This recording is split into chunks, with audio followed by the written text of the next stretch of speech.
बच्चों, हम लोग अध्ययन की उसी परंपरा में आज हम आप लोगों की सेवा में फिर से हाजिर हैं और हम लोगों को पढ़ना है। इससे पहले हम लोग पढ़ चुके हैं, मुगल को पूरा पढ़ लिए, जैन को पढ़ लिए, जैन धर्म। आज हम लोग बौद्ध धर्म को पढ़ते हैं। बौद्ध धर्म भी हम लोगों की परीक्षाओं के दृष्टिकोण से काफ़ी महत्वपूर्ण होता है। बौद्ध धर्म, ये दो तीन धर्म जो है, इसके बाद हम लोग शैव धर्म पढ़ेंगे और भागवत धर्म अपना सनातन पढ़ेंगे। तो आज हम लोग पढ़ेंगे बौद्ध धर्म।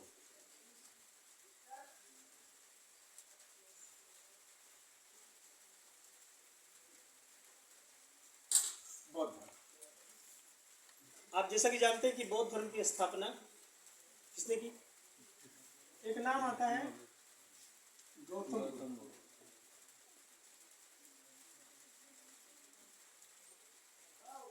गौतम बुद्ध। अब पहली बात तो इनके बारे में पूरा पढ़ना है, पूरी कहानी रोचक भी है और महत्वपूर्ण भी है। तो कहानी की एक एक बिंदु, छोटे से छोटे बिंदु भी परीक्षा के लिए काफी कारगर सिद्ध होंगे। ध्यान रखेंगे। तो पहला काम तो जन्म कब हुआ?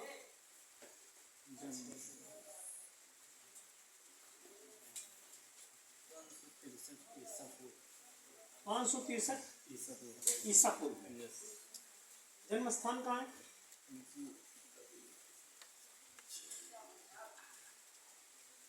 लुम्बिनी।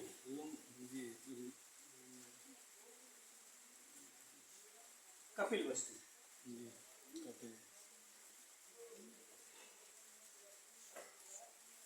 कपिल वस्तु कहाँ पड़ता है? इस समय नेपाल में। भारत से 7 किलोमीटर की दूरी पर है। पिता कौन थे? सुद्धोधन।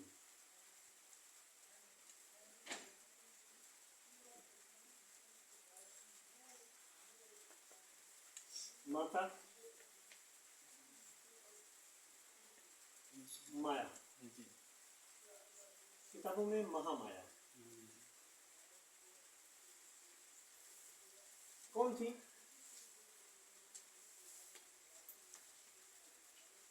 कोलीय वंश। कौन से वंश? कोलीय वंश। कपिल वस्तु से थोड़ी दूर पर महाराजा अंजन। महाराजा अंजन, अंजन है, कुछ किताबों में अंजनी भी है। महाराजा अंजन। महारानी कौन थी? यशोधरा। आप लोग सोच रहे हैं कि यशोधरा इनकी पत्नी का नाम था, तो वो भी नाम था, लेकिन इनके नानी का भी नाम था। गौतम बुद्ध की नानी का भी नाम ही यशोधरा था। इनके 2 पुत्री थी, एक तो माया और दूसरी प्रजापति गौतमी। क्या नाम था? प्रजापति गौतमी।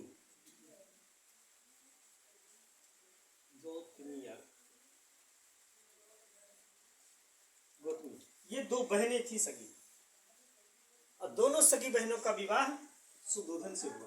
किससे हुआ था? दोनों सगी बहनों का विवाह हो गया। इनका विवाह हुआ 16 वर्ष की अवस्था में। विवाह हुआ 16 वर्ष की अवस्था में।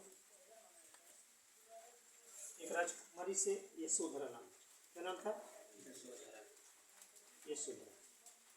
16 वर्ष की अवस्था में इनके एक पुत्र भी हुआ विवाह के उपरांत। राहुल नाम था। क्या नाम था? राहुल, जिसे महात्मा बुद्ध राव कहा करते थे। क्या कहा करते थे? लेकिन ये आपके जानने के लिए परीक्षा में ये नहीं पूछा जाता। और राहु क्यों कहते थे? क्योंकि वो परिवार मैंने गृहस्थ जीवन में इस तरह से फंस चुके थे, तो उन्हें लगता था कि जैसे कहते हैं ना, राहु केतु लग गए, तो उन्हें ग्रह लगता था कि मतलब मेरे ऊपर एक दुर्भिक्ष हो गया, एक संकट आ गया कि वैवाहिक जीवन में फंस गया। अब हम लोग यहाँ तक पढ़ लिए, इसकी कहानी थोड़ी सी पढ़ लेते हैं। जब इनका जन्म हुआ, जन्म के समय भाई काफी दिनों बाद इनको पुत्र की प्राप्ति हुई। 2 विवाह किए इनके पिता सुद्धोधन ने, है ना। तो जब इनका जन्म हुआ तो एक ऋषि आए। ऋषि से इन्होंने नामकरण करवाने के लिए बुलाया। किस ऋषि से? ये नाम परीक्षा में पूछता है। असित मुनि, क्या नाम था उनका? ये नाम आप नहीं भूलेंगे, असित मुनि। असित मुनि थे, भविष्यवाणी किए थे। क्या किए थे?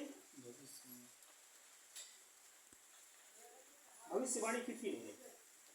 तो परीक्षाओं के दृष्टिकोण से पूछा जाता है कि गौतम बुद्ध की भविष्यवाणी जन्म के बाद किसने की थी? तो असित मुनि ने की थी। जब इन्हें बुलाया गया और पूछा गया कि महाराज हाथ देखिए, बच्चे का नामकरण कर दीजिए, तो जब हाथ देखा तो उनके लक्षणों से ऐसा पता चला, कहा कि आपका बेटा या तो महान राजा बनेगा, चक्रवर्ती सम्राट बनेगा, और या तो महान सन्यासी बन जाएगा। तो कहा महाराज नामकरण कर दीजिए। तो नाम रख दिया सिद्धार्थ। क्या नाम रखा? तो बचपन का नाम इनका क्या हो गया? सिद्धार्थ। सिद्धार्थ का मतलब होता है सिद्धियों से जो वास्तविक अर्थ का पता लगा, इसीलिए नाम इन्होंने सिद्धार्थ रखा। सत्यता की जांच किससे पता कर लगा? सिद्ध, सिद्धि माने तपस्या से। अर्थ का वास्तविक अर्थ, अर्थ माने धन नहीं, अर्थ माने संसार का सत्य, संसार के सत्य का जो सिद्धियों से प्राप्त कर ले उसे कहते हैं सिद्धार्थ। ये नाम असित मुनि जी ने रखा था। और भविष्यवाणियां की थी कि ये महान सन्यासी हो जाएगा तो महान राजा बन जाएगा। ये चिंता किसको होगी? सुबोधन। इन्होंने अब इसीलिए 16 वर्ष में ही, बहुत जैसे ही थोड़ा सा जानने लायक हुई कि विवाह कर दिया। अब अपने महल में इस तरह की व्यवस्थाएं कर दी कि इनको ऐसा चीज न देखने को मिले कि जिससे कि ये सन्यासी हो जाए, गृहस्थ जीवन छोड़ना पड़े। तो तमाम नाच गान के, तमाम खाने पीने के, तमाम खेलने के सामग्रियां इनको महल के अंदर ही उपलब्ध करा दिया गया। इनका रथ चलाने वाला था सारथी। जो सारथी कहिए, अब तो आज आधुनिक युग में लोग मोटरसाइकिल से घर में रख देते हैं ना नौकर, कि ले जाओ स्कूल ले जाओ लड़कियों को या लड़कों को, छोटे बच्चों को।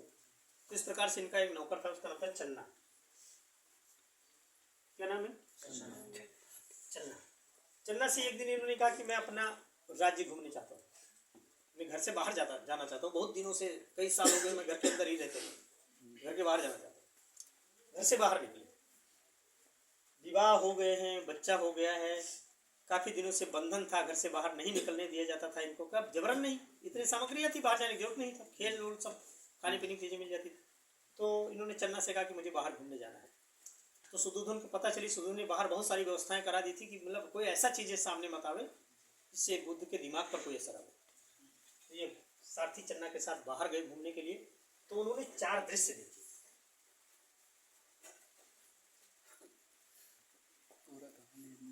चार दृश्य देखा। जैसे ही घर से बाहर निकले तो क्या देखे? एक बूढ़ा आदमी मिल गया।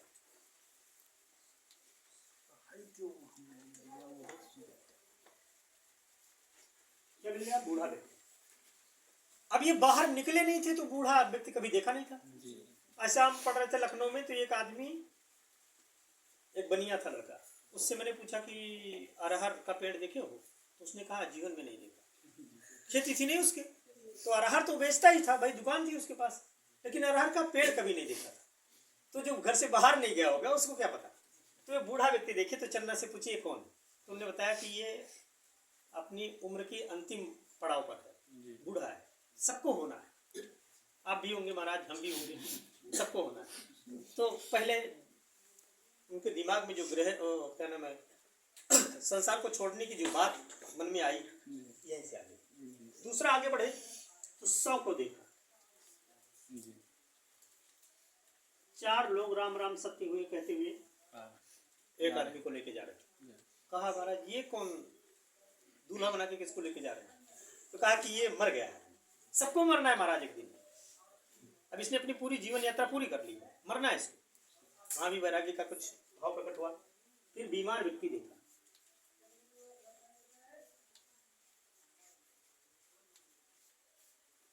क्या देखा? खांस रहा था बैठा एक आदमी, वो काफी बीमार था। तो बीमार व्यक्ति को देखा, तब भी चन्ना से पूछा ये को खांस रहा है? बीमारी हो गई। सबको बीमार होना पड़ता है, जो खाते पीते हैं सबको बीमार होना ही पड़ता है, बीमार। और आगे बढ़े घूमते हुए तो एक सन्यासी को देख लिया। इसको देखा?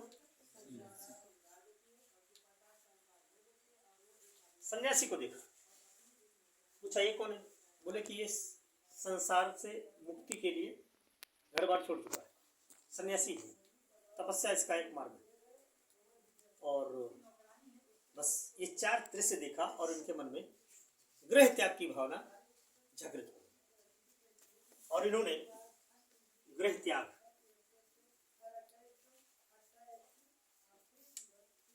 29 वर्ष की अवस्था में, कितने वर्ष की अवस्था में? 29 वर्ष की अवस्था में अपने पुत्र और पत्नी सबको छोड़कर, एक चीज तो बताना भूल गया, 29 वर्ष की अवस्था में गृह त्याग दिया। क्या कर दिया?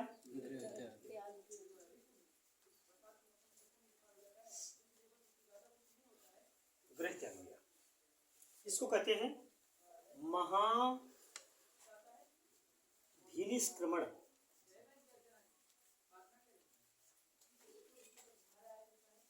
क्या कहते हैं? महाभिनिष्क्रमण। परीक्षा में यही पूछा जाता है कि गृह त्याग की घटना को क्या कहा जाता है। आपसे पूछ ले कि बुद्ध के गृह त्याग की घटना को क्या कहा जाता है, तो उसे कहा जाता है महाभिनिष्क्रमण। क्या कहते हैं? महाभिनिष्क्रमण। एक चीज और ध्यान देना है यहाँ पर, जो बताना हम भूल गए। ये माया देवी जन्म के 7वें दिन मृत्यु हो गई थी इनकी माँ की। कौन माँ थी? महामाया। इनकी मृत्यु इनके जन्म के, गौतम बुद्ध के जन्म के 7वें दिन ही महामाया की मृत्यु हो गई थी। तब से पालन पोषण किसने किया? प्रजापति गौतमी। ये कौन थी? ये दोनों सगी बहनें थी, तो क्या होगी बुद्ध की? सौतेली तो थी, क्योंकि भाई दोनों की एक ही पिता से शादी हुई थी। सौतेली भी थी और मौसी भी थी। सौतेली और भाई सगी मौसी भी तो थी, तो मौसी भी थी और सौतेली माता भी थी। इसीलिए मौसी अपने बहन के लड़कों को ज्यादा प्रेम करती है ना। मतलब आज के कलयुग में साधु का रिश्ता भी बड़ा तगड़ा ही होता है। तो मौसी लोग, मौसी का शुद्ध अर्थ होता है मासी। क्या कहते हैं मौसी को? मासी। अब नाम बदल गया ना, जैसे माँ का नाम माम हो गया, अब ऐसे मौसी बदल गया, मासी हो गया। मासी का अर्थ होता है माँ जैसी। मासी माने इसलिए। तो बस स्क्रीनशॉट लीजिए, फिर हम लोग अगले पेज में पढ़ेंगे। पढ़ लेते हैं, कितना हम लोग